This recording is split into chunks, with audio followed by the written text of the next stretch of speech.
Kamu nih. Oh, muni. Udah ini. Ini kamu nih. Ini elek iki. Pak ono warnane soal itu.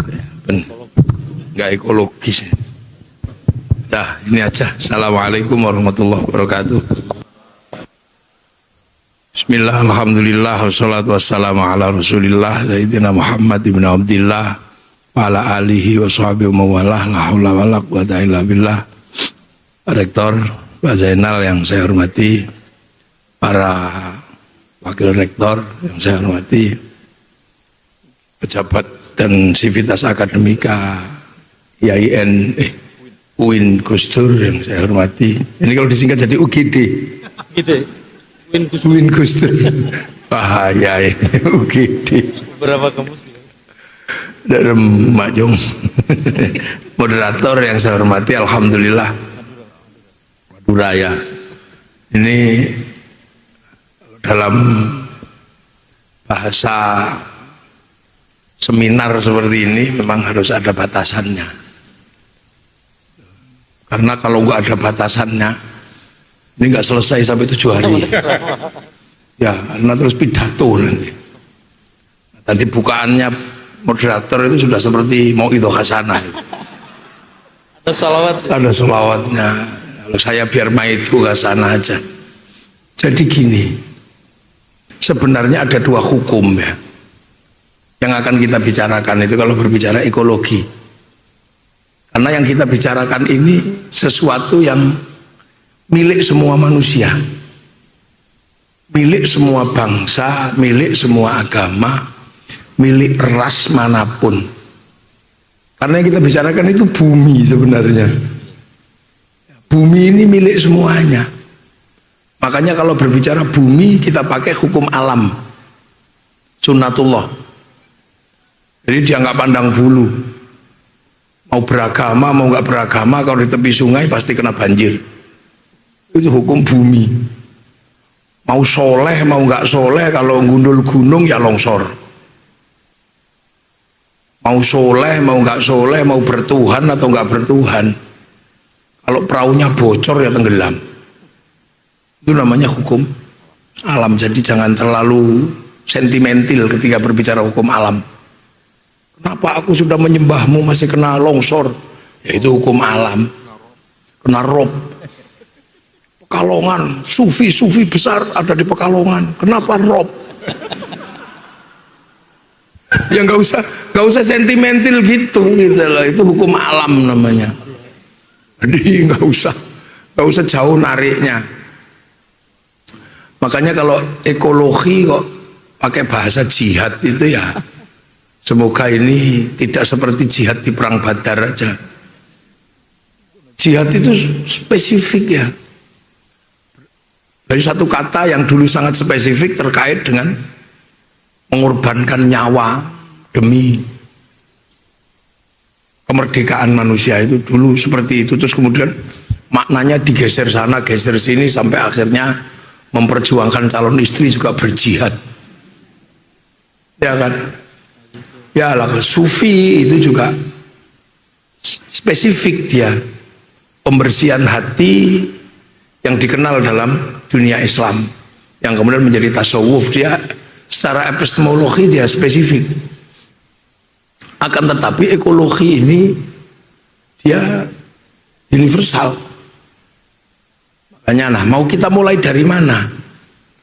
Mau kita mulai dari usia bumi yang triliunan tahun sebagaimana arkeolog, atau mau kita mulai dari semenjak kita mendapatkan kabar tentang bumi? Kan gitu. Kita kalau nggak dapat kabar tentang bumi ini kan baru kita itu. Karena kalau diukur dari Nabi Adam sampai Nabi Muhammad ini kan juga belum lama. Nah, kita dapat kabar tentang bumi itu kan dari situ, bahwa bumi itu pernah rusak, ya karena diisi oleh perusak. Dan perusak itu ditafsirkan karena yang konfirmasi tentang perusakan pertama itu malaikat. Ini kalau dalam perspektif Islam ya. Yang mengkonfirmasi itu pernah rusak. Itu malaikat. Ataj'alu fiha may yufsidu fiha wa yasfikut dimalah. Man ini lil akil. Berarti sebelum manusia ini ada makhluk yang berakal yang rusak manusia. Standar aja kita berbicara di situ. Makanya ada yang memaknai Banun Nisa, ada yang memaknai Banul Jan. Banul Jan itu merusak karena suka makan orang.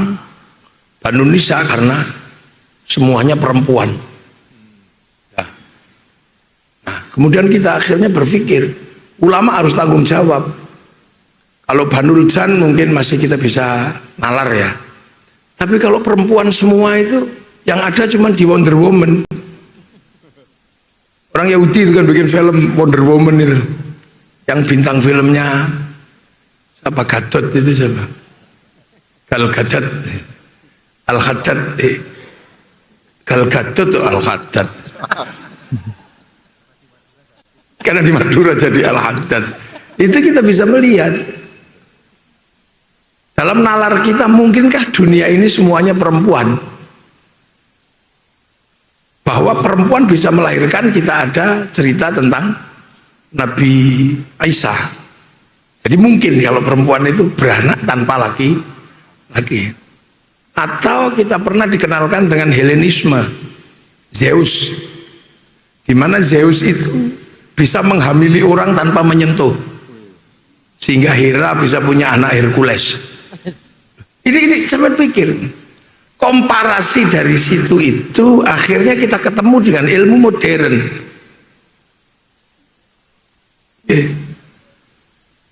Ilmu modern bahwa memang perempuan itu memungkinkan beranak tanpa laki-laki. Itu kudu hati-hati ini. Kambing ternyata kalau kosot-kosot bisa beranak. Nah, Hera itu kalau sudah ada petir dia hamil. Ini kan seperti mitologi, tapi pengetahuan nggak boleh terus membiarkan ini. Bahwa ulama tafsir pernah mengatakan Banul Jan dan Banun Nisa. Ternyata dalam ilmu peranaan gitu ya, memang punya kemungkinan. Namanya apa? Namanya partenogenesis, di mana seorang perempuan atau makhluk perempuan bisa membuahi dirinya sendiri. Tawon itu tidak butuh laki-laki karena dia bisa menyengat telurnya sendiri. Dengan kelistrikan tertentu, maka tawon perempuan bisa membuahi telurnya sendiri. Maka kita bisa paham, petir dengan jangkauan tertentu secara tepat dan terukur itu mampu membuahi telur. Makanya Hera bisa beranak. Makanya orang Jawa selalu bilang nek udan-udan cah wedok aja udan-udan, nek sambar mledek engko meteng. Loh coba. Loh. Karena apa? Karena ternyata kelistrikan dengan kadar tertentu, frekuensi tertentu yang tepat mampu membuahkan telur. Makanya sampai hati-hati, bojo jangan emosi terlalu, nanti jadi listrik beranak. Nah dari situlah kita mendengar kabar pertama kali bahwa secara ekologis bumi pernah rusak. Akan tetapi kalimat yang disampaikan oleh malaikat itu melekat sampai hari ini. Di mana yang disebut ataj'alu fiha may yufsidu fiha wa yasfikut dima itu melekat pada Adam dan Hawa. Melekat di situ, di kita ini. Yang akhirnya memang fungsi utamanya manusia itu ya merusak. Kalau nggak ngerusak, manusia juga nggak hidup. Ini bikin gedung segede ini berapa gunung yang rusak? Ayo lu ya coba ini kita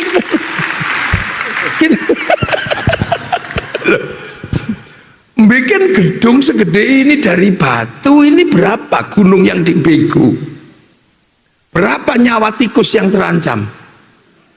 Loh, ini bener-bener loh ya.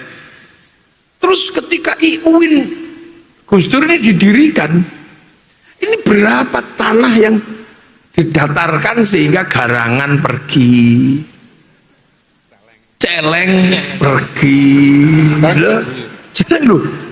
Artinya itu melekat sampai hari ini hukum itu. Makanya sampai nggak usah heran, manusia itu juga memang melekat sampai hari ini sabdanya malaikat itu. Yang katanya itu malaikat kelas bawah bukan malaikat kelas atas itu, tapi ya nggak apa-apa. Karena kadang yang kelas bawah ini lebih mengerti kondisi realnya, merusak semua. Zaman pengen bikin rumah kayu, itu berapa hutan yang harus ditebang? Rumahnya monyet, monyetnya harus pergi. Dan seluruh dunia ini bergerak dalam siklus kehidupan manusia. Manusia nggak mungkin hidup tanpa ngerusak, susah. Jadi baju itu berapa itu? Tanaman yang harus dirusak, kapas, apalagi sutra. Ini pakai logika dasar tentang manusia ya kalau dalam bahasa. Karena basicnya saya disuruh berbicara tentang sufi gitu. Sufi itu yang menungso, orang sufi kok pedus itu ndak ada. Nggak ada sufi kok. Sufi yang menungso ya rektor barang itu. Ini coba. Ini rusak. Jadi apapun. Makanya hampir seluruh dunia ini siklusnya kan ke manusia. Kalau menumpahkan darah, hobinya manusia. Kita hitung aja. Kambing di Pekalongan yang dimakan sama harimau setahun berapa ekor? Nah yang dimakan manusia mau bikin anak ngerusak juga anak orang. Ini kita berbicara manusia dulu ya. Makanya sesungguhnya manusia ini adalah siklus dunia yang basicnya adalah mengambil dari alam. Kita hitung. Coba nanti ada satu aja bikin. Pak Rektor saya sarankan untuk bikin patung satu. Di depan IAIN satu patung aja. Setiap manusia, jangan Gus Dur. Patung perempuan cantik. Satu aja di sana. Nanti semua mahasiswa kalau mau masuk menghitung. Ini aja perempuan ya. Kalau laki-laki juga nanti kita hitung belakangan. Kepala perempuan itu coba kita, industri yang digerakkan oleh kepala perempuan itu berapa? Jilbab. Triliunan itu asetnya yang bergerak. Dari mana bahan jilbab? Dulu dari kapas, sekarang dari kerut. Kerut tidak mungkin ada tanpa penambangan minyak. Lahirlah Aramco, Arab American Corporation. Lahirlah Pertamina, itu salah satu divisi yang kemudian dipecah senyawanya jadi kain. Terus berapa perempuan bikin kain kayak begini? Coba kalau tiba-tiba sudahlah hindari penggunaan kain, terus kesini nggak ada yang pakai baju, mungkin nggak? Ya nggak mungkin juga. Itu jilbab, peci, bahannya dari mana? Apa kemudian mengambil bahan dari Jupiter? Kan nggak mungkin juga. Bahannya dari mana itu kain itu? Tiba-tiba perempuan pengen cantik, pengen merubah warna rambut, lahirlah pabrik semir triliunan di mana-mana. Itu dari mana bahan semir? Tiba-tiba kemudian rambutnya gatel, lahirlah pabrik sampo. Dari mana bahannya sampo? Lidah buaya berapa yang dipotong untuk bikin sampo? Padahal buaya nggak punya lidah. Coba. Kalau kemudian rambutnya penuh kutu, ada yang bikin peditok.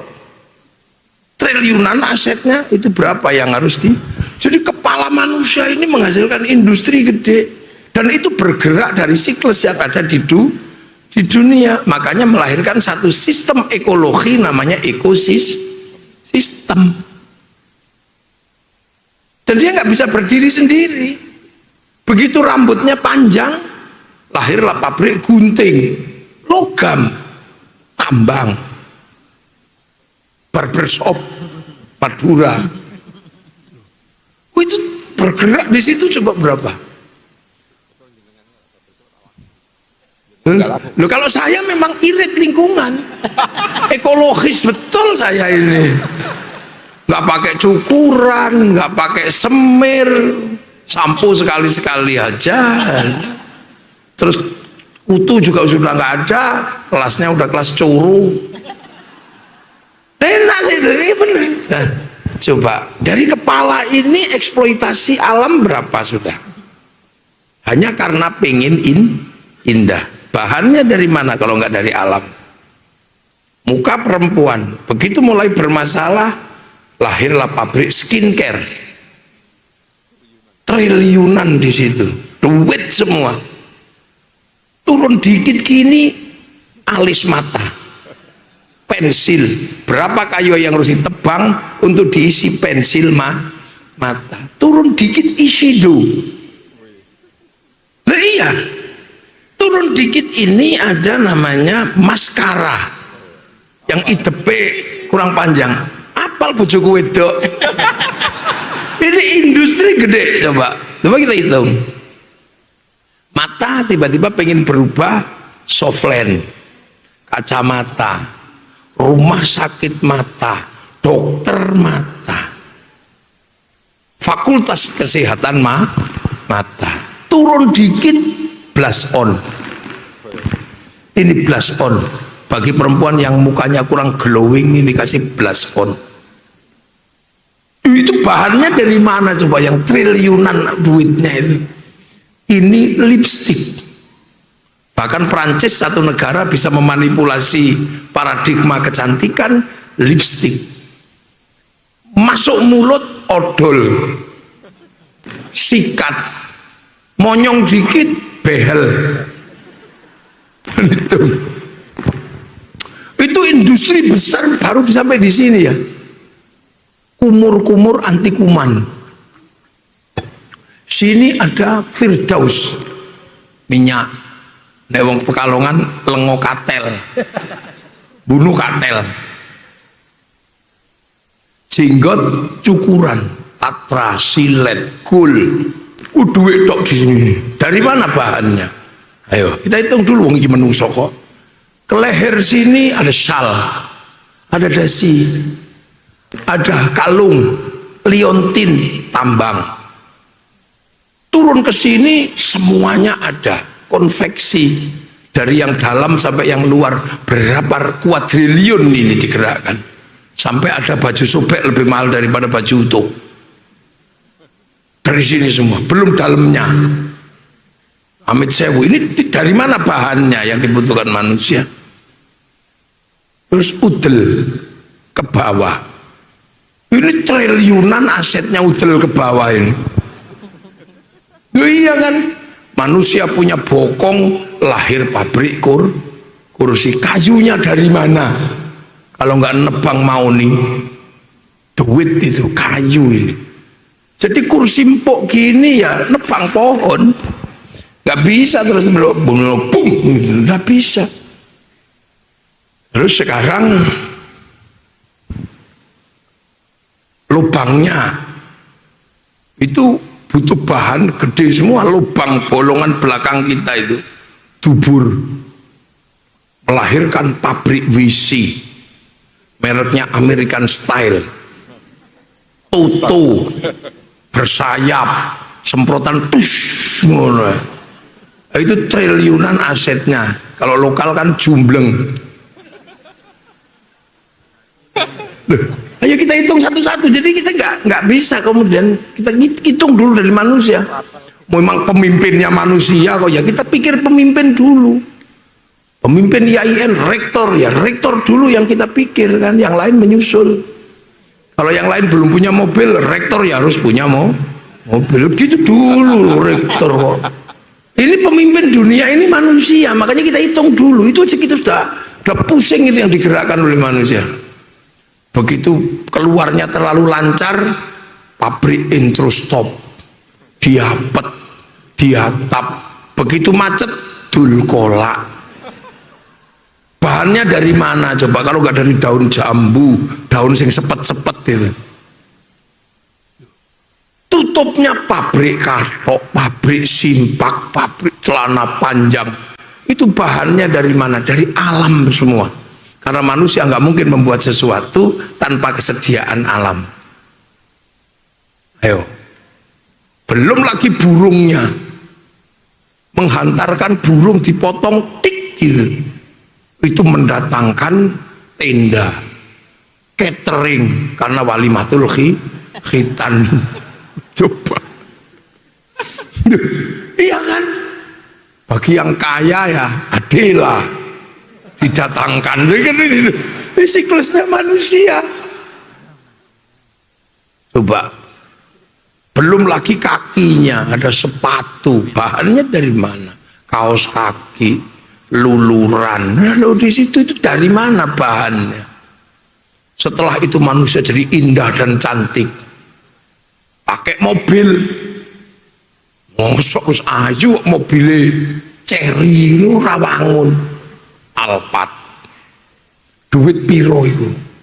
Bahannya dari mana? Tambang apa saja? Akhirnya dia butuh minyak. Minyak harus nambang dalam bumi. Begitu sekarang ganti baterai harus cari nikel, ngerok gunung. Nikel apa? Mobil listrik hulunya bagus. Mobil listrik hilirnya bagus. Mobil bensin, mobil bahan bakar minyak hilirnya kok kotor. Tapi kebalik, bahan bakar hulunya bersih, listrik hulunya hancur. Ayo. Wis ngono terus bareng ngono nang warung mangan. Diajari Tuhan Allahumma barik lana, ora entuk barikli. Makanya kalau makan harus ngajak temannya. Kalau makan sendiri barikli. Makanya mangan orang mangan kumpul. Itu berapa? Begitu sampai makan nasi, sampai harus mikir dari sawah. Buka lahan sawah 1.000.000 hektar di Papua. Berapa orang hutan yang harus lari, ular yang harus lari, welut sing minggat, pohon yang ditebang. Misalnya gitu. Masih lagi melibatkan BPN, karena kalau batas sawah nggak dilibatkan negara, bunuh-bunuhan sama tetangga. Harus ada pengairan. Berapa tanah yang harus dibelah untuk mengairi. Harus ada pabrik pupuk. Kalau pupuk manusia nggak bisa, sapi kurang, lahirlah industri pupuk. Setelah itu begitu panen ada mesin pemanen namanya kombi. Digiling ada mesin giling, ada rumah yang untuk menyimpan padi. Naik kompor ada pabrik kompor, ada pabrik Miyako, Rinnai, ada kompor gas LPG. Biar rasanya menjadi lebih enak, pabrik bumbu, nanam bawang, nanam lombok, buka hutan untuk nanam cabai. Ayo, ekosistem itu begitu. Selesai bumboni masih kurang karena butuh asin, tapi pantai mangrove harus ditebang semuanya untuk bikin tambak garam di Madura. Tambak-tambak itu mencurigakan. Kita curiga jangan-jangan waktu bikin garam ditambak orangnya kencing. Makanya kita curiga, satu kasih nama Uyah, satu nama Uyuh. Karena khawatir pas nggawe Uyah nguyuh. Selesai makan kita melibatkan negara karena nyemil anggur merah. Loh, ini anggur merah Kang. Delokno sampean dikira duwet nang ndak kan. Anggur merah. Ini bukan tanaman Indonesia. Ini tanaman Eropa, Australia. Datang ke sini impor. Kalau sudah berbicara impor, berbicara negara. Negara menunjuk Menteri Perdagangan menunjuk eksportir, importir. Begitu kesepakatan barang masuk, sistem dunia bergerak karena harus ada bill of lading, letter of intent. Jaminannya apa? Obligasi. Satu sistem dunia yang dikendalikan oleh Bank Devisa New York, punyanya Rothschild Rockefeller, pengusaha Yahudi. Ayo. Munio. Itu namanya ekosistem. Makanya dunia itu baik-baik saja kalau nggak ada manusia. Kalau nggak ada manusia itu baik-baik saja. Makanya kemarin waktu COVID, seandainya manusia itu mati semua, dunia baik-baik saja. Sungai akan penuh ikan lagi, laut akan nyaman, burung-burung akan nyaman. Kalau nggak ada manusia, tapi sepi. Makanya dunia diserahkan oleh Allah kepada manusia biar rame. Coba diserahkan ke malaikat, sepi dunia itu. Orang nggak menikah, nggak ada sound horeg kalau malaikat. Sepi dunia itu. Orang ono pengajian, orang ono UIN, orang ono nggak ada SPP, nggak ada Pak Rektor yang marah-marah karena sampah, nggak ada, aman. Apa diserahkan kepada iblis itu? Sepi, dunia ini serem. Oh, ya. Nah makanya diserahkan ke manusia dengan segala resikonya. Buktinya di mana? Chernobyl di Soviet sana. Tidak ada masalah sekarang. Dulu kan nggak bisa ditempati manusia. Ternyata begitu nggak ada manusia, sekarang jadi hutan kota. Ikan ada, keledai hidup di situ, burung-burung ada. Ini kenapa dunia ruwet? Kan sampean. Jadi kalau berbicara tentang itu dimulai dari rektornya. Rektornya dunia ini manusia ya, sampean itu. Makanya sampean itu menangan. Di dunia ini sing iso ngalahno sampean siapa? Gajah. Sirkus masuk. Diracun mati. Singa seberapa kuatnya? Karena manusia habis. Gak ada satupun. Siapa sih bisa mengendalikan manusia? Nggak ada. Manusia itu kalahnya cuma sama satu, ngantuk. Sudah kalau manusia itu udah ngantuk, udah nggak ada musuh, terus kalah itu. Mike Tyson mau tinju kok ngantuk, nggak jadi. Rektor mau ngantor kok ngantuk, nggak jadi. Mantan baru itu loh bikin anak, kalau ngantuk nggak jadi. Musuhnya ngantuk. Makanya untuk memenangkan dunia, para sufi itu melawan ngantuk. Iya, sufi-sufi itu melawan ngantuk dan berusaha hidup irit biar gak ngerusak dunia. Waktunya orang tidur dia melek, jadi nggak butuh ranjang, nggak butuh nebang pohon. Waktunya orang pakai baju, ya waktu orang pakai baju mewah, dia cuma pakai baju bolong, nggak perlu industri. Waktunya makan, mestinya tadi siklus hidup seperti itu. Dia puasa, irit, ya kan? Tapi dunia sepi. Jadi kalau kemudian untuk melawan keseimbangan ekologi kembali kepada tasawuf itu paling cocok. Tapi apa menungso gelem? Bener sufi. Makanya kalau saya ini kadang orang minta doa itu, Kiai tolong dong sakit didoain, bayar Kiai, gak usah. Kiai itu mendapatkan ilmu murah karena nggak makan tambah murah, nggak tidur tambah nyirit, nggak mandi tambah nggak pakai sabun. Jadi ilmu yang didapat oleh Kiai itu ilmu murah sebenarnya, karena cara ngambilnya murah, tambah nggak tidur, tambah nggak makan, tambah nggak minum, irit. Kenapa dokter itu mahal? Untuk mendapatkan ilmunya mahal, praktikumnya mahal. Jadi sebenarnya kalau kemudian perlawanan jihad ekologis kok pakai sufi, nggak usah ngelawan, murah. Sakit kepala, cuman pakai suwuk, itu sudah, nggak perlu pabrik bodrek. Ya kan, ibu-ibu mau melahirkan sungsang, ngapuh gitu, sudah keluar, nggak perlu UGD, nggak perlu rumah sakit bersalin, nggak perlu BKIA. Sakit mata cukup sembuh, nggak perlu insto, nggak perlu loto. Ini apa iso?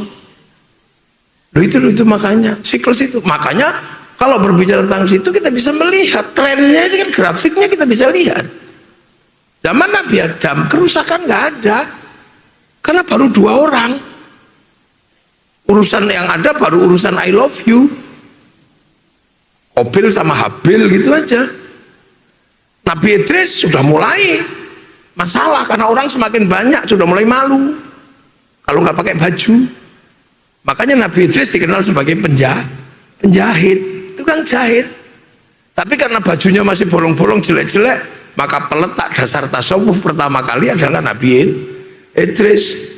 Makanya umatnya sampai sekarang masih ada namanya Sobiin, atau dikenal dengan Sobi'ah Mandaiyun, di perbatasan Iran sama Irak.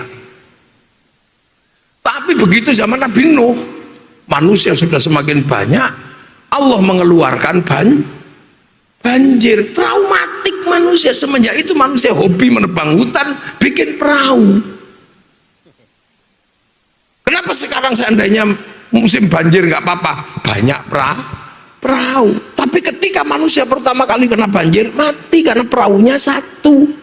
Begitu traumatik, karena itu manusia mikir, nih sono banjir mati, nebang hutan, bikin perahu. Semenjak itulah hutan mulai ditebang untuk bikin perahu. Apalagi semenjak itu terus kemudian ada rasa malu, bikin rumah. Zaman Nabi Nuh orangnya itu 60 dhiro, segini kali 60, sekitar 50 meter. Kalau bikin rumah kayu, habis kayu berapa itu? Mulai kan?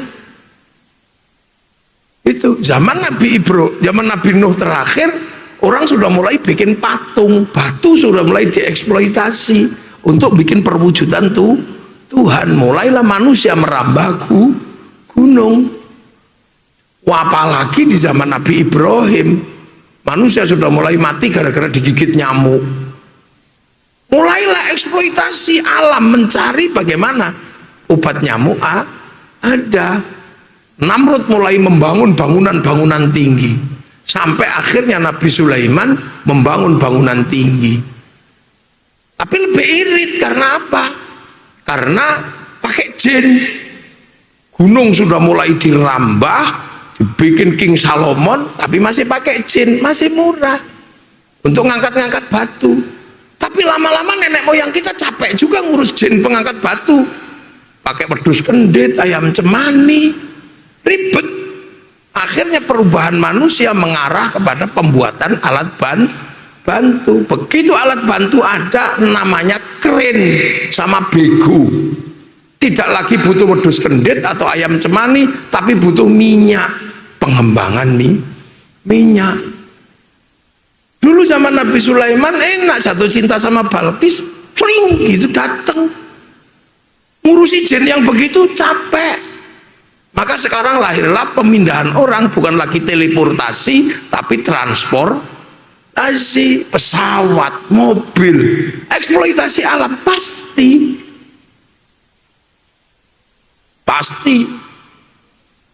Makanya sekarang daripada ngurus jin cinta itu ribet, beli Pajero. Cinta tumbuh bersama Pajero Spot. Manusia berkembang.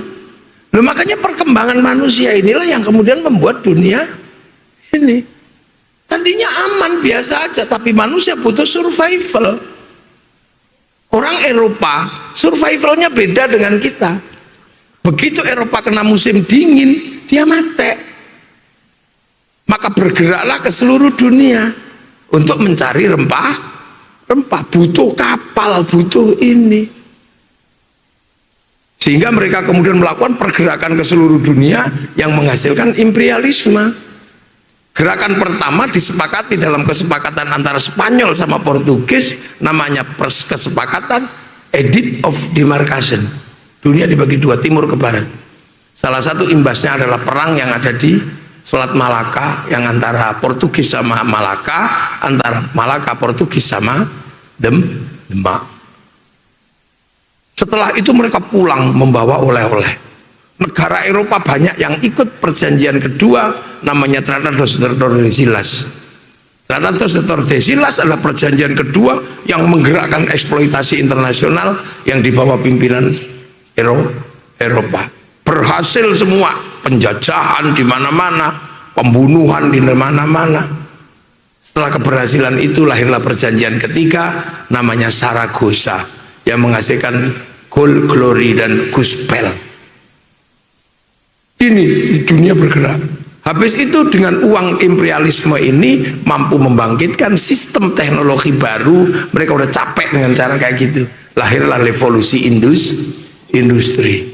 Revolusi industri kemudian menghasilkan satu mode baru, bukan lagi rempah-rempah tapi minyak. Konflik besar terjadi di Timur Tengah antara Turki sama Wahabi. Konflik besar di situ karena yang satu dibackingi oleh orang-orang Eropa yang butuh minyak. Lahirlah Aramco, Arab American Corporation, perusahaan kilang minyak pertama di Timur Tengah.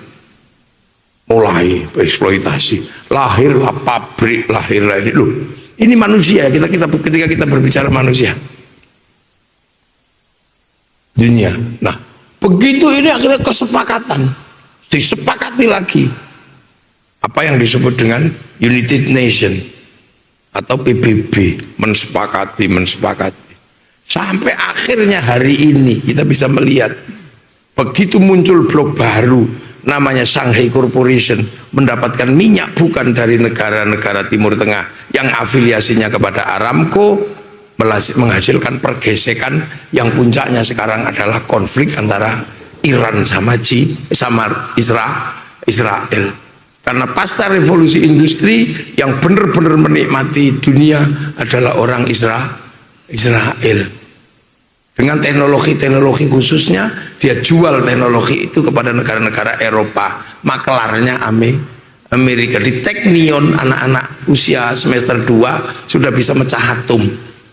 Sampean masih ngegame, masih pon wake kliwon, kono wis mecah atom. Dan dari situ kemudian teknologi digerakkan ke dunia yang lain. Maklarnya Amerika. Jadi hampir semua negara itu adalah pelukis, pabrik catnya itu Israel. Lahir bangsa-bangsa besar. Nah, Iran nggak mau terus seperti itu. Dia pengen juga bangkit.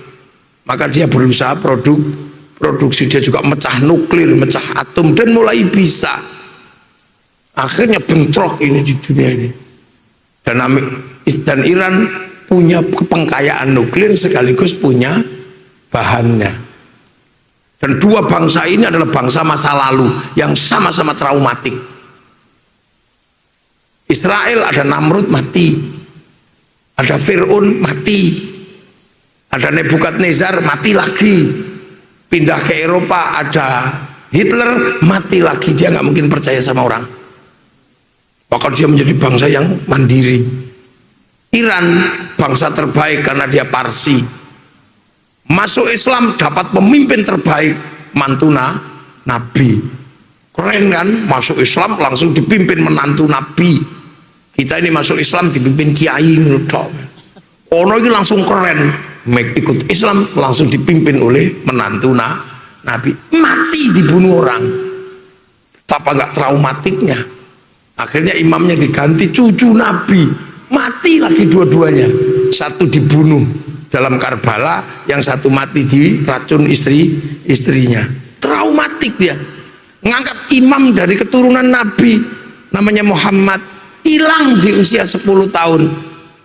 Imam ke-12-nya kemudian dikenal dengan Muhammad Al-Muntadhir. Traumatik ini bangsa, maka dia bangkit.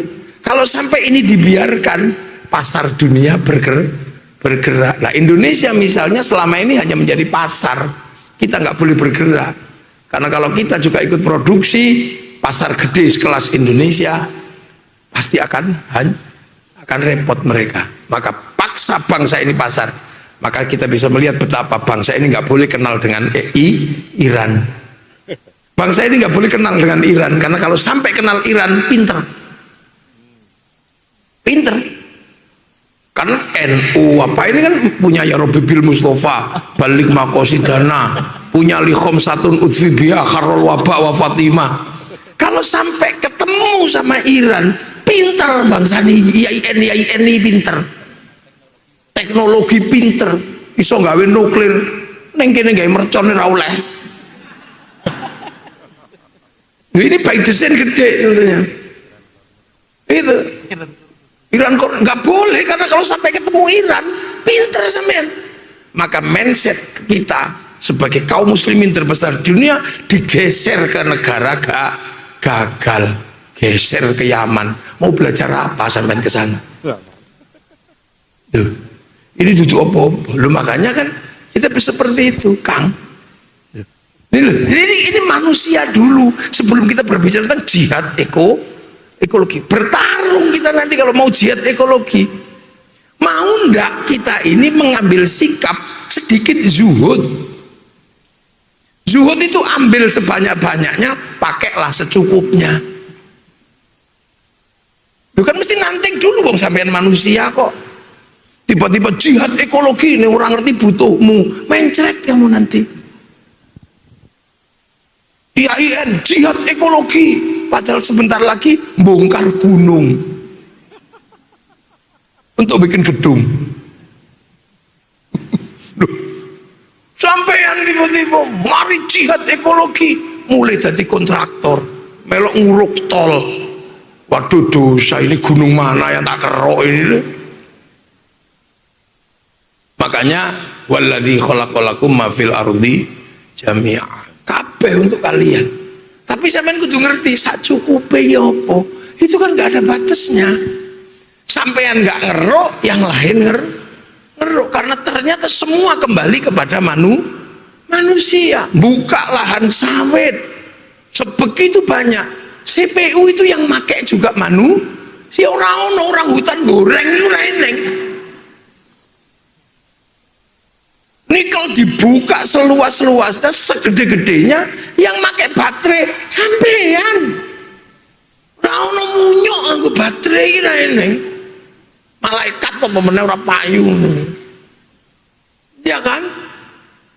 Tambang-tambang besar dibuka, dolomit dibuka, penambangan batu kars dibuka. Yang pakai siapa?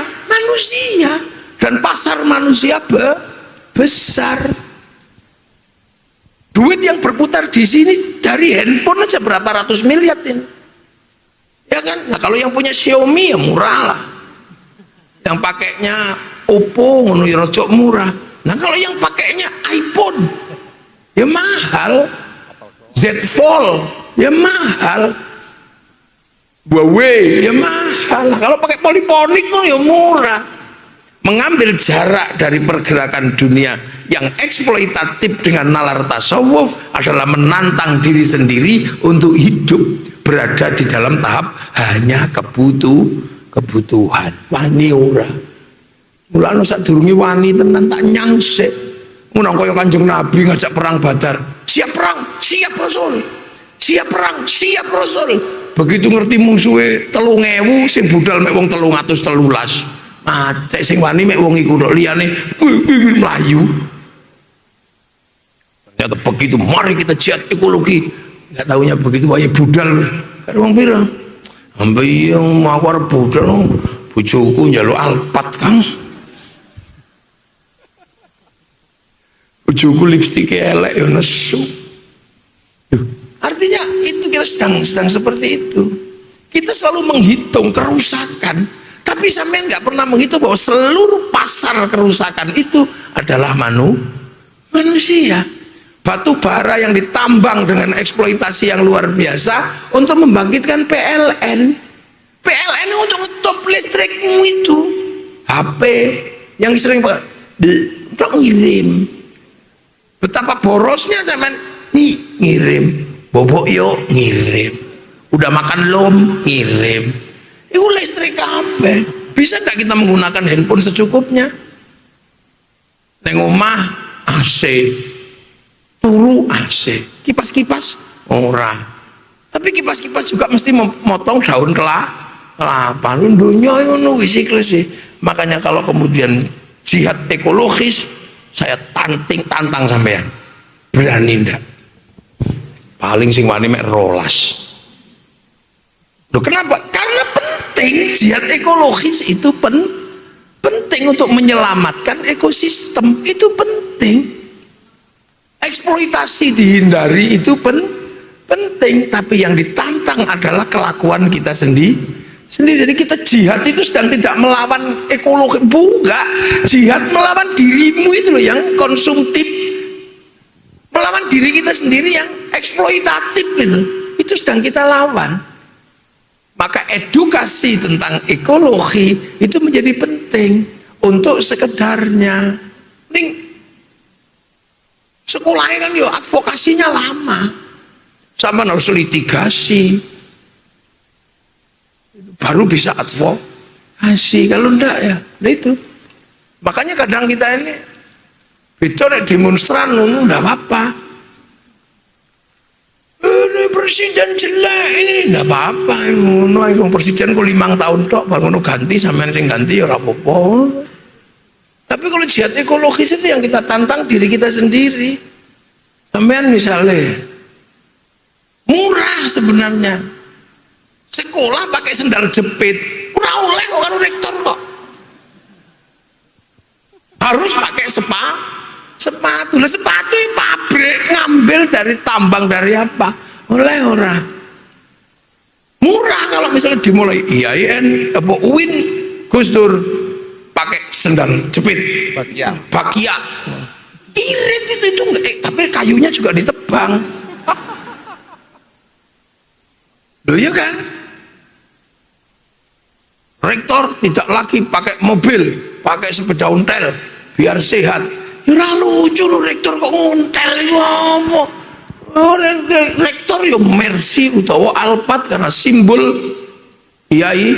Nah rektor ngono ya ngopo nyekolahno anak ning dadi meng sepeda ontel karena orang tua kita semua pengen naik mobil doa ayo nanti ayo. Wes ora usah kayak auditorium, lapangan pengajian. Kita sedang itu karena ekosistem itu saling terkait. Jadi kalau kembali kepada diri sendiri adalah menarik proses dari yang namanya dulu disebut kalau skripsi itu deduktif, induktif, gitu. Deduktif, induktif. Nanti di situ kita mesti belajar tentang konten analisis. Menurut kita jalis tok, opo imperatif kategori ada di situ. Nah epistemologinya seperti apa? Epistemologi pengetahuannya seperti apa?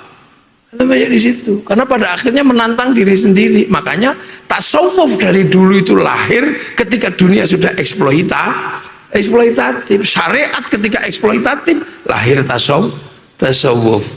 Nah kalau kita mau geser tasawuf menjadi tulang punggung ekologis, ini luar biasa. Cuman iso ora, Mbak. Penjenengan lunga sekolah terus nggo tas kresek ngono cukup ora. Tapi tas kresek juga sekarang nggak dijual di Indomaret karena eksploitatif katanya. Itu namanya. Jadi pada akhirnya jihad itu adalah melawan diri sendiri. Kita pulang dari jihad besar kembali jihad kecil kembali kepada jihad besar. Roja'na min jihadil asghar ila jihadil akbar. Apa itu? Jihadun nafs. Aku misalnya terus aku sufi saka Jogja nang Pekalongan. Amit sewu terus numpak Agia. Ya boyok no Kang. Ya ora iso aku ya kudu numpak Sprinter. Turu ning jero kono paling ora ya Alphard. Karena saya semalam mesti di Tegal, siang di pagi di Pekalongan, sekarang di sini, malam masih di sini, besok pagi harus di Blora, siang di Blora, malam di Purwodadi, besok lagi mulai. Terus nggo Agia ngono, loro kabeh kang ngomong numpak Mio ngono ya, mate Kang. Lah nek sampean ngono Mio sik cukup Joko itu sampean terus nganggo Alphard ngono yo. Iku jenenge mengambil untuk tidak pada porsinya. Karena kita menggunakan kata jihad lah ya. Nanti jihad itu seminar itu ono jihad dan ono sufine. Coba kalau kita berbicara tentang ekosistem dalam ekologi manusia, oh ayo tak buka no kabeh. Mulai blockchain bagaimana sistem pergerakannya, bagaimana sistem pergerakan dunia yang lain. Tapi kadung dibatasi sufi, jihad, itu kan Raiso itu harus kembali kepada dhaharul fasadu fil barri wal bahri bima kasabat aydin nas liyudhiqahum ba'dalladzi amilu la'allahum yarji'un. Walaupun kita berhadapan dengan walladzi khalaqalakum ma fil ardi jami'a, karena manusia pada akhirnya adalah mesti mengeksploitasi semua, ya kan? Karena inna fi khalqis samawati wal ardi wa ikhtilafil laili wan nahari la ayatil liulil albab. Nah, sampai-sampai ini tak tunggu tadi ulil albab. Tapi dia sifatnya adalah eksperimen sampai jadi eksperien. Ya, karena alladzina yadhkurunallaha qiyaman wa qu'udan wa 'ala junubihim wa yatafakkaruna fi khalqis samawati wal ard rabbana ma khalaqta hadza batila. Itu ensiklopedik. Rabbana ma khalaqta hadza batila itu ensiklopedik. Itu. Nah, berimannya di mana? Setelah ensiklopedik. Subhanaka faqina adzabannar rabbana innaka man tudkhilin nar faqad akhzaita wa ma lidh dhalimina min ansar rabbana innana sami'na munadiyan yunadi lil imani an aminu bi rabbikum fa amanna rabbana faghfir lana dhunubana wa kaffir 'anna sayyi'atina wa tawaffana ma'al abrar rabbana wa atina ma wa'adtana 'ala rusulika wa la tukhzina yaumal qiyamah innaka la tukhliful mi'ad. Lho kuwi ulul albab. Iku nek iso tasawuf. Lah nek sing sampean sing eksploitasi neng Kongo hari ini, yang eksploitasi di Uzbek, yang eksploitasi di Turki, semuanya harus dijangkau. Karena kalau kita kembali kepada Allah, Allah itu Rabbil Alamin, bukan Rabbil Amrikiyin, bukan Rabbil Indonesiyin. Maka berpikir yang mendunia itu kadang juga harus kita pikirkan. Jangan kemudian berpikir lokal, berpikir transnasional itu penting. Lalu sampan-sampan yang ada di UIN ini, apalagi UIN Gus Dur, walaupun disingkat UGD, belum bisa. Ya, ini belajar tentang jihad ekologis, karena nggak mungkin enggak ya. Nanti sampean nih lah iki. Ya, matur nuwun. Assalamualaikum warahmatullahi wabarakatuh. Waalaikumsalam warahmatullahi wabarakatuh. Bapak Ibu sekalian, jamaah seminar yang berbahagia, ini sudah jam Jamaah. Inti yang bisa disimpulkan dari apa yang disampaikan adalah, ini menurut saya Gus, mohon dikoreksi. Jihad ekologis itu berarti kita berjihad agar kita memanfaatkan alam, kita hidup dengan sesuai kebutuhan kita, Pak. Sesuai kebutuhan kita. Kalau istri harus pakai skincare dan itu dibutuhkan, berarti nggak apa-apa, Gus. Nggak apa-apa. Oke. Kalau memang tadi contohnya Alphard, karena itu memang dibutuhkan, nggak masalah. Tapi kalau saya beli Alphard, selain nanti BPK yang datang, ya itu juga nggak sesuai dengan gaji yang setiap bulan itu. Barangkali ada yang mau bertanya, ada di satu atau dua, satu termin saja, putra putri satu, putra satu. Monggo, putri dulu. Oh ya, silakan berdiri Mbak. Sebutkan nama saya siapa? Kok nama saya?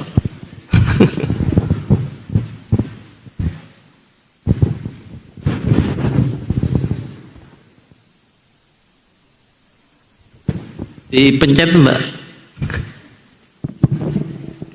Baik, sebelumnya izin Bapak Rektor, Bu Sumafik dan seluruh jajaran, perkenalkan nama saya Sabrina Aizahra.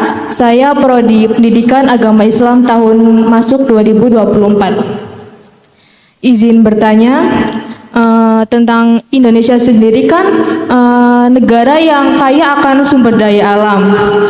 Tapi negara Indonesia sendiri di sini masih selalu bergantung pada tadi yang disebutkan, yaitu batu bara untuk listrik. Nah, ada penelitian itu Indonesia sendiri itu menggunakan batu bara untuk listrik itu sampai 60% di tahun 2025. Nah, jika menerapkan pada Indonesia sebagai negara yang mayoritas muslim, itu bagaimana ajaran sufi seperti yang tadi dijelaskan, yaitu seperti zuhud dan juga tawakal, yaitu berserah diri kepada Allah tapi dengan diiringi dengan usaha. Itu bisa diterjemahkan atau diartikan menjadi kebijakan nyata untuk mencapai kemandirian energi tanpa menyusahkan masyarakat yang bisa dibilang, mohon maaf, miskin gitu, tanpa menyusahkan ekonomi masyarakat miskin gitu. Cukup, terima kasih. Wassalamualaikum warahmatullahi wabarakatuh. Assalamualaikum warahmatullahi wabarakatuh. Silakan Mas, siapa tadi yang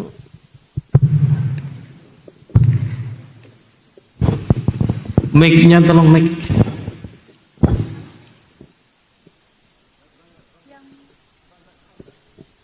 Di depan. Tadi tentang tawakal, Gus. Tawakal bukan berarti berserah diri pada asing, gitu, tapi justru mandiri. Gitu. Iya, silakan.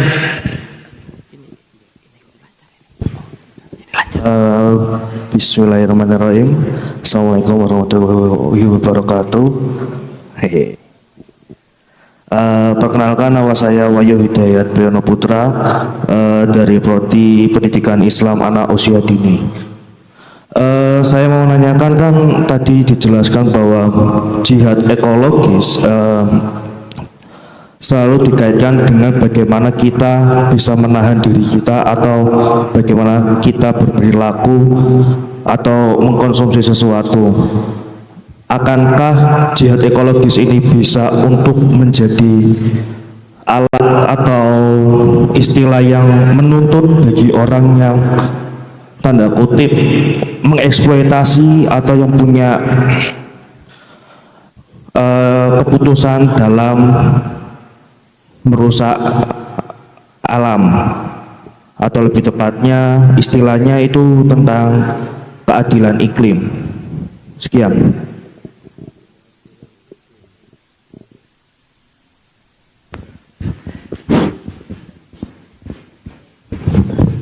Ya, jadi tadi ditanyakan, Indonesia negara kaya. Ya memang kaya. Ini tuh negara kaya.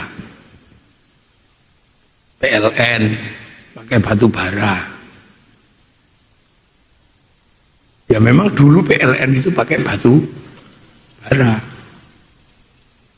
Nah sekarang beberapa negara misalnya menggunakan nuklir. Tapi kan nuklir ini ada perjanjian internasional, ada kesepakatan internasional nuklir ini. Nah kalau kembali kepada Indonesia, sebenarnya Indonesia itu punya nuklir, cuman ilmunya hilang. Di Indonesia ada pusaka, ada keris, ada tombak, ya. Itu yang ujungnya itu ada nuklir, namanya tombak baru kelinting itu. Groundnya ke langit, nggak ke bumi. Cuman itu ketika dikelisik teknologinya, itu pembuatnya nggak tahu itu siapa dulu yang buat. Makanya tombak baru kelinting nggak bisa diturunkan gini. Kalau diturunkan di depannya mati. Itu salah satu contoh bahwa kita juga punya. Ketika perang, yang lain baru mengenal apa ya, negara lain punya perang misalnya menggunakan mesiu gitu, mesiu mercon itu. Dulu kita menggunakan cat bang, sama aja bisa meledak.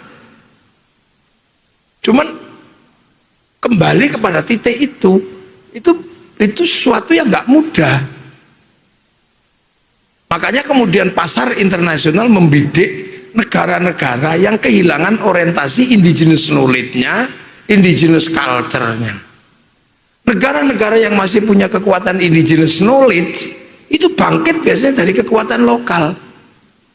Cina itu masih bisa bangkit secara teknologi kesehatan itu dari ketabiban lokal, sehingga duit yang mestinya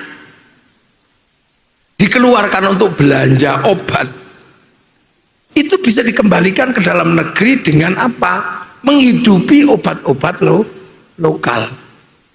Itu Cina masih punya. Kita sudah kehilangan hampir semuanya. Anak-anak sekarang ini misalnya kalau kita harus suatu saat krisis pangan dunia, ngertinya tinggal nasi. Kembali kepada ganyong, kembali kepada gadung yang dulu hasil dari eksperimen makanan yang luar biasa, gadung itu. Sekarang anak-anak sini seandainya nanti nasi tidak ada di dunia, terus sampean mau pakai apa? Karena Cina sekarang yang 2 miliar orang itu sudah mulai nggak mencukupi 1 juta ton gandum, udah nggak tercukupi di Cina itu. Maka dia menyerap hampir seluruh makanan seluruh dunia. Thailand, Myanmar diserap. Makanya Thailand itu surplus beras ketika panen, tapi panen dalam negeri, berasnya dalam negeri nggak ada karena impor. Diimporin negara-negara kita aja ngimpor dari sana. Kita sepertinya surplus beras, tapi masyarakat-masyarakat yang tadi makanannya sagu sudah kehilangan pohon, geser ke nasi. India yang ini sekarang mendekati 1,5 miliar, kebutuhan India itu per hari 2 kilogram gandum sudah nggak terpenuhi. Maka cepat atau lambat suatu saat kita juga akan kembali. Nah, yang dieksploitasi misalnya kembali kepada porang. Itu untuk menutupi. Kita sendiri sudah nggak ngerti kemarin caranya ngolah porang kan. Tapi orang Cina, orang Jepang sekarang porang bisa dijadikan nasi. Jadi kalau kemudian kita berbicara tentang sistem dunia itu adalah kapitalisme, musuh kapitalisme itu indigenous knowledge, indigenous culture, termasuk indigenous people. Musuhnya. Cuman kembali ke situ kan nggak ngerti. Anak-anak ditanya nasi itu dari mana? Dari Indomaret, itu mesti jawabannya. Tuh. Dan itu makanya kan bangsa-bangsa yang bangkit dari situ itu bangsa yang memang mulai dari awal. Bung Karno pernah ketika Hitler jatuh tahun 46 ya. 46 Hitler mati, 48 Jerman jatuh. Indonesia harus milih apakah ikut blok Amerika atau blok Soviet. Indonesia mengatakan enggak lah, kita di tengah, non blok. Bangun Indonesia pakai teorinya mana? Apakah kita akan menduplikasi Eropa? Oh enggak, salah asuhan. Ada novel karyanya Marah Rusli. Apakah kita akan menduplikasi Arab? Oh enggak, di bawah lindungan Ka'bah. Apakah kita akan menduplikasi Belanda? Enggak, tenggelamnya kapal Van der Wijk. Apakah kita bangun murni cara Indonesia? Siti Nurbaya. Bertahan itu Bung Karno. Akan tetapi nggak bisa bertahan ketika tawaran teknologi internasional masuk ke Indonesia. Bung Karno hanya bisa bertahan sampai tahun 65. Habis itu di take over oleh satu sistem baru yang namanya developmentalism, wajah baru dari kapitalisme yang didorong oleh pemikir-pemikir baru di Indonesia yang dikenal dengan nama mafia Barclay. Akhirnya Bung Karno hanya bertahan sampai di situ. Selebihnya kita negara konsumtif, ya sudah. Lahirlah industri listrik yang berbahan batu bara. Lahirlah industri listrik yang berbahan batu air. Itu kan teknologi-teknologi dan kita nggak bisa bikin. Rumah sakit besar yang lahir di Indonesia itu hanya etalase.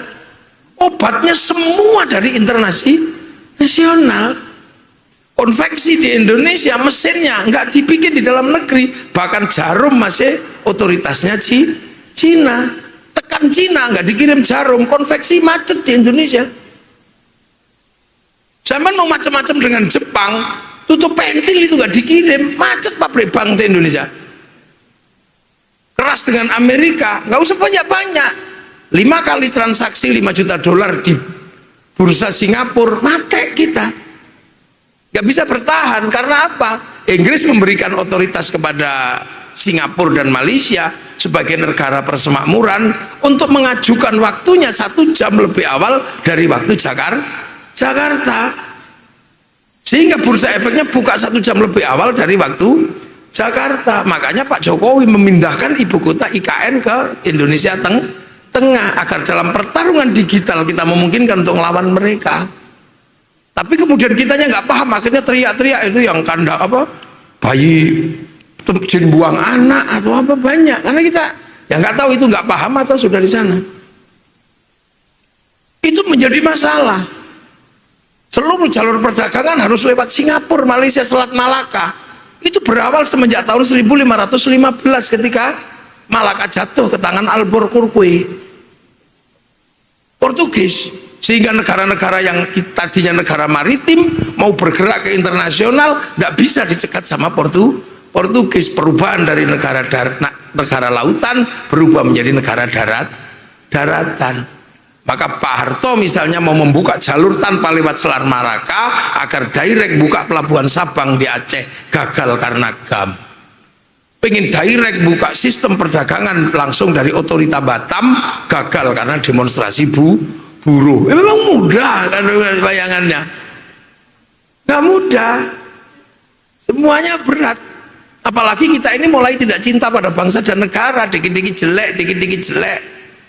Amerika bisa bangkit seperti itu dimulai dari bawah, membangun rasa cinta pada bangsa dan negara, sehingga apapun yang terjadi dengan Amerika mereka percaya itu benar. Itu kan dibangun cerita Amerika itu dari mana? Hollywood yang punya kerja, mulai dari Wild West sampai The Last of the Mohican, film Hollywood. Dibangunlah bagaimana ketika mereka gagal di Vietnam, Rambo 1 sampai 6. Kalah dengan Irak waktu itu, bikin hotshot 1 sampai 2. Gagal dalam terorisme, dia kampanye pakai 12 strong. Kalah dengan Cina secara spiritual, dia bikin American Shaolin, American Kungfu. Ditekan sama Jepang secara spiritual, bikin American Ninja, American Samurai. Bahkan mereka berani klaim samurai terakhir dari Amerika namanya Tom Cruise dalam film The Last Samurai. Tuh, kita kerjaan negara, Mbak. Jepang kenapa dia bisa bertahan? Dia bikin dari Oshin sampai Bushido sampai Samurai X dengan tokohnya Rurouni Kenshin. Cina bangkit karena punya kekuatan dalam negeri, rakyatnya percaya. Dibangun mulai dari apa itu Wong Fei Hung sampai Sun Wukong, ular putih, ular hijau diceritakan, sampai terakhir Mulan dibikin oleh Hollywood. Kita punya Kertanegara, nggak ada lagi yang ceritakan. Coba ada yang ngerti. Malaysia membanggakan bangsanya dari kecil, si Upin dan si Ipin. Dia nggak boleh ribut dengan anak-anak India, kasih tokoh kecil namanya Jarjit. Jangan ribut dengan anak-anak Cina, kasih Mei Mei. Jangan ribut dengan anak-anak Indonesia, kasih Susanti. Ini karakter nation yang harus dibangun. Kita nggak pernah membangun itu. Maka tugas UIN nanti juga bikin squel-squel pendek untuk menjelaskan bangsamu. Jarwo dosok. Jadi kita sudah berusaha balak-balik untuk membangun itu. Tapi bahwa problem-problem kita juga cukup serius. Kita kalau berbicara energi masa depan, mungkin kita ini negeri terdepan. Kalau energi masa depan itu basicnya adalah angin, kita punya pantai terpanjang dunia. Kalau basicnya adalah matahari, kita punya 3 waktu. Kalau basicnya adalah panas bumi, kita negeri cincin api. Cuman teknologi yang untuk membangun itu butuh kalian yang berpengetahuan.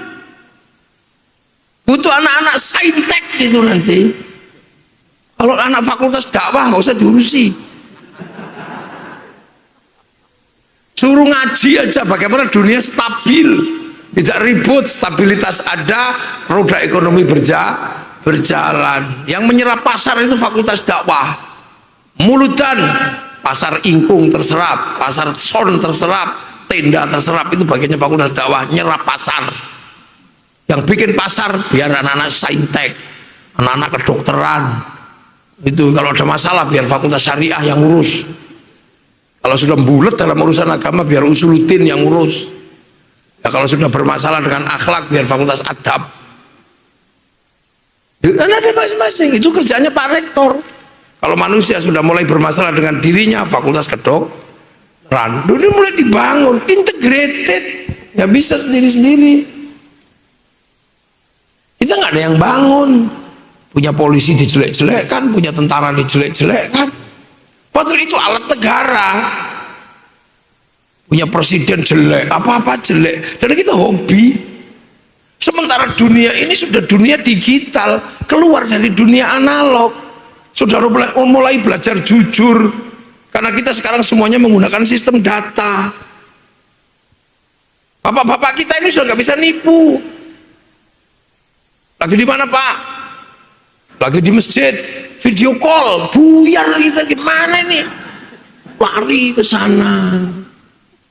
Sudah mau ke Pekalongan kok, sudah di mana? Udah di jalan, share live, nggak taunya di rumah, nggak bisa. Ini era data, nggak bisa. Era cloud ini pakai algoritma digital. Kita punya algoritma digital, ya UIN itu karena punya Al-Quran. Al-Quran itu downloadan. Lalu Al-Quranul Majid fil lauhim mahfud. Makanya Quran turun pakai print out, pakai coding. Print outnya ilmu tafsir, codingnya alif bata itu. Sekarang dunia pakai coding semua. Kenapa Cina bisa bangkit? Dia menguasai coding. Ketika algoritma internasional disepakati, codingnya didaftarkan pakai huruf mereka, sehingga dia bisa lawan Amazon pakai Alibaba, dia bisa lawan WhatsApp pakai WeChat, dia bisa lawan Facebook pakai QQ Run. Karena codingnya ada. Kita Indonesia masuk algoritma internasional, coding nggak ada. Karena apa? Kita punya bahasa, nggak punya huruf. Kita ini punya bahasa, nggak punya huruf. Paling tidak ya UIN ini harus menyuarakan huruf Indonesia yang disepakati untuk menjadi coding internasional apa, sehingga password kita tetap ABCD. Coba kalau huruf kita disepakati huruf Jawa gitu, terus password kita pakai huruf Jawa Belgedes, aman, nggak bisa diretas.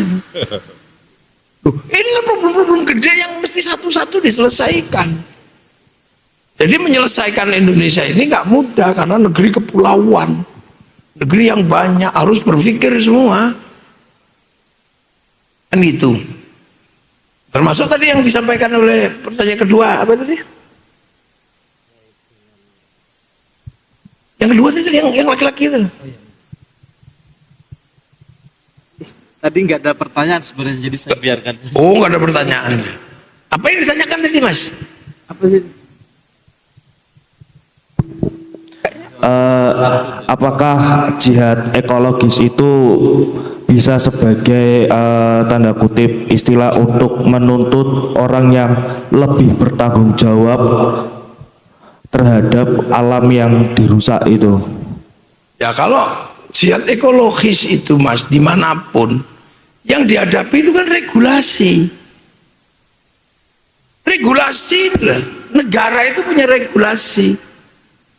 Regulasi itu kalau dalam bahasa IAIN, dalam bahasa UIN, itu namanya tasarruful imam ala ro'iyah manutun bil maslahah. Itu regulasi, aturan main. Nah, di sebuah negara itu nggak mungkin ada tanpa campur tangan parlemen. Karena yang mengeluarkan regulasi itu parlemen. Parlemen hanya bisa dimasuki oleh partai politik. Nah, bagaimana sampean mau turut campur dalam urusan regulasi kalau alergi pada partai politik? Itu kan paradok mahasiswa. Oh, sampean ribut tentang regulasi. Kenapa Raja Ampat? Regulasi yang ada. Kenapa tambang-tambang ada? Regulasinya. Nggak berani pengusaha bergerak tanpa regulasi. Pasti menggunakan regulasi. Persoalannya mengatur regulasi lewat jalur belakang itu urusan lain. Tapi pasti semuanya pakai regulasi. Nggak berani nggak pakai regulasi, pakai aturan. Nah, sampean kalau mau ikut terlibat di situ, jangan ragu dengan politik. Rancang dari sekarang. Saya nanti akan jadi dewan. Tapi berhubung dewan itu butuh teman banyak, cari teman sebanyak-banyaknya. Kalau kurang teman, beli. Bukan ini sudah, jangan kemudian masih berpikir tentang ar-rosi wal murtasi finnar. Toh redaksi awalnya la'anallahu ar-rosi wal murtasi fil hukmi. Itu Ibnu Majah.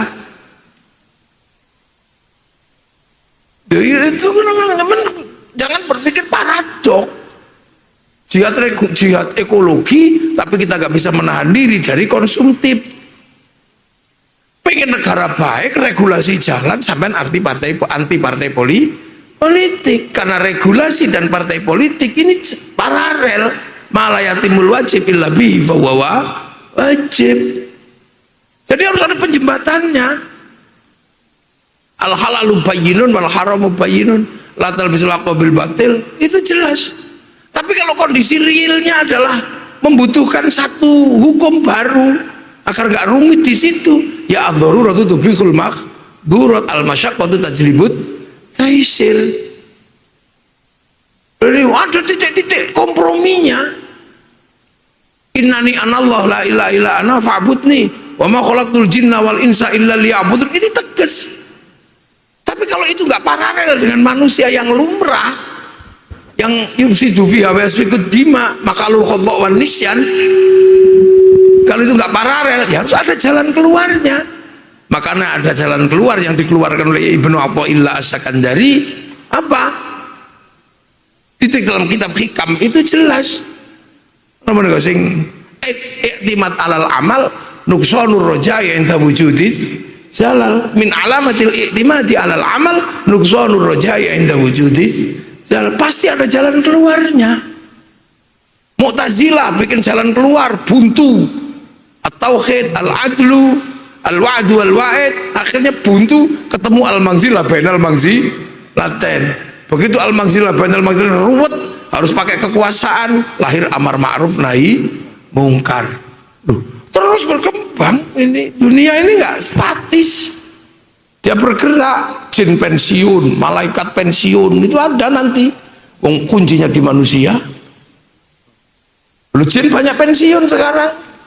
Jin sakti yang tukang nempeling orang itu udah pensiun sekarang, karena nempeling orang 60 juta. Malaikat yang nungguin bayi kapan dilahirkan pensiun, jatahnya hari Kamis, hari Selasa sudah dikeluarkan pakai sesar. Makanya bayi sekarang itu kalau mendoakan susah karena nggak pakai weton, angkatan drama tuh diangkat. Jadi sampai coba berpikir dalam narasi manusia, jangan selalu berpikir dalam narasi manusia. Tuhan itu kurang sakti apa? Memaksa manusia untuk sholat. Tapi kalau manusianya repot, itu jamak. Manusianya masih susah, jamak kosor. Manusianya kebablasan, kodok. Bilang gitu, enak kan? Manusia suruh ibadah, khusyuk lah, jangan tolak-tolak, yang khusyuk menghadap Allah. Tapi kalau nggak bisa mau bagaimana? Sudah Allahu Akbar,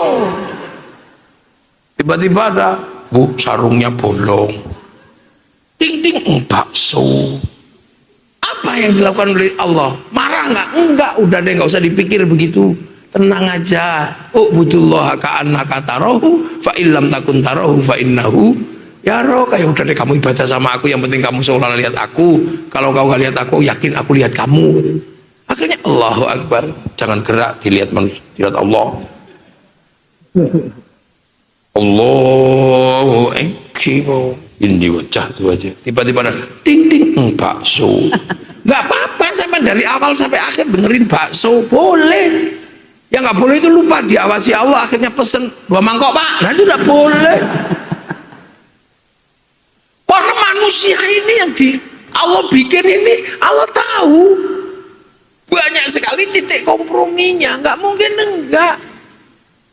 Allah bikin laki-laki begitu, Allah bikin perempuan begitu, tapi butuh bersatu. Komprominya cuman kobil udah. Mau sampai kejar kayak apapun, ya nggak boleh kalau nggak ada kobil tuh. Mau bawa duit triliun juga tetap nggak boleh kalau nggak ada kobil tuh. Enteng. Jadi kita ini kadang berpikir ini, mulailah kita berpikir, jangan kemudian terjebak. Oh itu kan humanisme, behaviorism, fruit. Nggak usah begitu. Karena manusia hidup juga nggak bisa lepas dari manusia yang lain.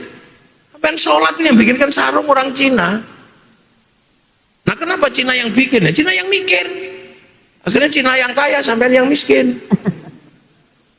Karena pemakai itu nggak pernah kaya. Yang kaya itu produsen. Makanya jangan suka marah sama Cina. Cina bunuh semua, telanjang sampean.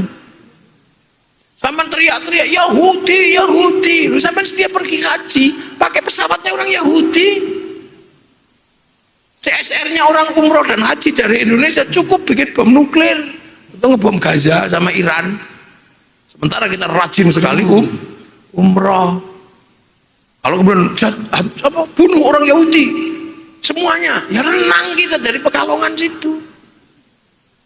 Semakin kita rajin nginep di Hilton, Paris Hilton, semakin kaya. Perempuan yang nggak pernah pakai BH itu. Ini dunia ekosistem, sistem itu ekologi itu bangun sebuah sistem. Nah yo, ini nggak bisa. Ini semakin kita semakin sering live streaming, yang untung siapa? Mark Zuckerberg. Ribut di sana sini, Wahabi, Syiah, Habib, NU, pokoknya ribut, semuanya pakai Facebook. Fasilitatornya itu Facebook, dia yang kaya, udah bayar itu. Makanya 200 triliun dia terima setiap bulan. 200 triliun. Itu sampean, dulu saya ini masih muda ya, paling seneng lihat konser Metallica ya. 91 konser terbesar dunia itu Metallica dari Moskow, 6 juta orang. Kayaknya nggak ada yang bisa nandingi, bahkan Woodstock juga kalah. Ternyata begitu Covid diajar sama BTS, ceng gitu aja yang nonton 100 juta orang. Itu seminggu 4 kali, sebulan 16 kali. 1 tahun saya hitung uang masuk dari Indonesia, dari dunia ke BTS itu 2.600 triliun. Sampai dodol opo? Megono. Loh itu tom yamnya orang Thailand jual sini, sushinya orang Thailand jual sini, samyangnya orang Korea jual sini. Sampai dodol megono di mana? Dodolan megono itu, biar nggak megono begini itu. Ini dunia sedang mengalami fase transnasional. Nggak bisa sampean. Anakku sing cilik itu belanja bros, itu kok Kanada coba. Tuku bros itu dari Kanada. Anak saya itu regane piro? 23.000. Iku ngirime piye? Nalar kita nggak masuk, itu nggak nyampe $2. Kok iso toko Kanada bros? Ayo. Kita juga laki-laki sekarang nggak capek nganter istri. Istri itu biasanya kalau diantar selisih 1.000 pindah toko. Sekarang semuanya online. Enak kan beli tidur-tidur gini online. Pengen soto online. Enak, yang penting rekeningnya ada duitnya. Dunia berubah, dunia baru. Televisi hilang. Industri pertelevisian tiba-tiba kita hilang, diambil semua sama WhatsApp. Koran hilang. Ini dunia baru. Ya UIN nggak boleh analog. Ini dunia baru. Surat cinta hilang. Padahal itu dulu paling membahagiakan.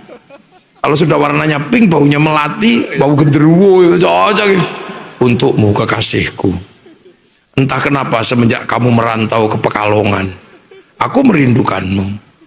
Di malam-malam yang gelap seperti ini terdengar lagu Isabella. Ketut hatiku, khawatir putus seperti Isabella, cinta dua dunia. Terkadang aku juga merindukanmu walaupun sepi. Tapi kenapa setiap aku merindukanmu yang keluar wajah bapakmu? Iya kan? Eranya Pak Zainal ini, Pak Rektor. Ya gak itu. Aku tahu kau pun malam hari ini merindukanku. Karena kata rembulan kau dan aku sedang duduk di bawah sinarnya yang sama. Perih memang mencintaimu seperti kata penyair. Kau tusuk di sana, berdarah di sini. Aku masih bisa mencium bau tubuhmu. Karena sebelum kamu pergi kau sempat sentuh ujung hidungku. Baunya masih tersisa. Karena kamu tahu nggak, seminggu aku nggak mandi dan nggak cuci muka. Setiap aku cuci muka, aku pakai Indiplas. Oh itu dulu pinter zamannya Pak Rektor itu, Pak. Kekasihku, ini semua demi masa depan kau, aku dan anak-anak kita nanti. Dariku yang mencintaimu. Cendrawasih burung irian. Terima kasih dan cukup sekian. 4 kali 4 16. Sempat tidak sempat harap dibalas. Ambil perangko templekno itu. Tahu-tahu hilang dari hadapan kita. Pak Pos nggak ada, Bapak nggak ada. Ini dunia baru. Terus sampean masih manual gitu ya, ditinggal. Ketinggalan kita ini. Makanya UIN ini kalau bisa jurusan-jurusan yang kira-kira udah nggak berguna hapus.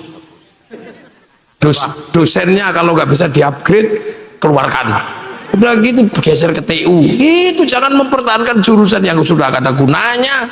Ngapain? Itu biar diurus sama pesantren aja. Fakultas dakwah masih berguna ya. Masih berguna karena yang menyerap pasar. Ya, kalau kira-kira jurusannya udah gak, mata kuliah yang udah gak berguna, apa?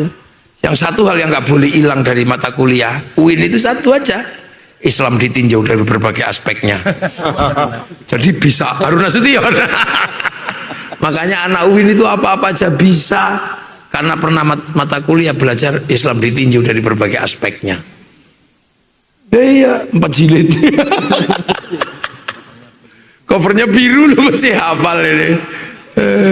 Lo ya alumni Jogja. Saya juga pernah kuliah kok. Jangan dikira saya nggak pernah kuliah. Saya pernah kuliah 22 semester. Ya kan zaman dulu boleh. Lulus itu kan dianjurkan. Kalau belum dianjurkan ya belum lulus.